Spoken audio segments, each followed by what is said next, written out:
না, আমি সংক্ষেপে দুটি কথা বলবো। প্রথমত, এটা শুধুমাত্র দ্বিমতের জন্য প্রথম আলো ডেইলি স্টার আক্রমণ করা হয়নি।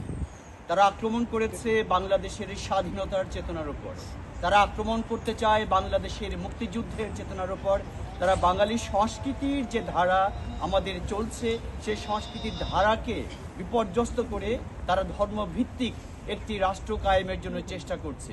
সুতরাং আজকে আমাদের যে বিষয়টি দরকার সেটি হলো যে একটি রাজনৈতিক মহা ঐক্য এবং সংস্কৃতি কর্মীদের একটা মহা ঐক্য দরকার। তা না অবশ্যই এর দৃষ্টান্তমূলক বিচার হবে, আমরা সেটি প্রবাসে বসে দেখব এবং আমাদের যে কণ্ঠস্বর আমরা একসাথে হয়েছি এটি চলতে থাকবে এবং যতক্ষণ না পর্যন্ত এর বিচার হচ্ছে ততক্ষণ আমরা সবাই একসাথে এভাবেই এই হামলার প্রতিবাদ। মুক্ত বুদ্ধির চর্চার, সৃজনশীল চর্চার জায়গাগুলো রয়েছে, সেই মানুষগুলোর কণ্ঠ তারা স্তব্ধ করে দিতে চায়।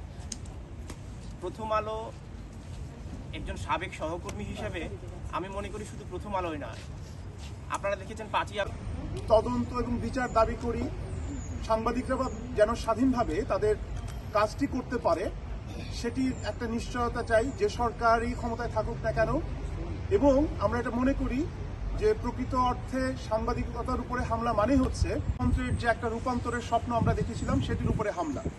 একটা ছোট্ট ঘটনা বলে আমি একটু আমাদের যারা সিনিয়র জার্নালিস্ট রয়েছেন তাদের কাছে যেতে চাই। সেটা হচ্ছে যে আপনি দল বা মতের পক্ষে তৈরি করেছি যেখানে ইন্ডিপেন্ডেন্ট জার্নালিজম, মানবিকতা সবকিছুই আজ প্রশ্নের মুখোমুখি দাঁড়িয়েছে।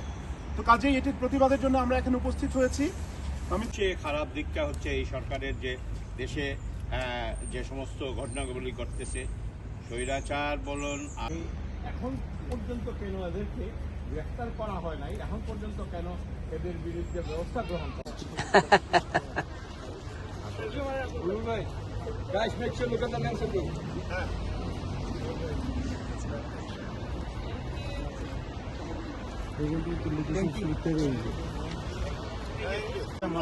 তাহলে মিডিয়া কর্মীদের উপর আক্রমণ কেন হচ্ছে?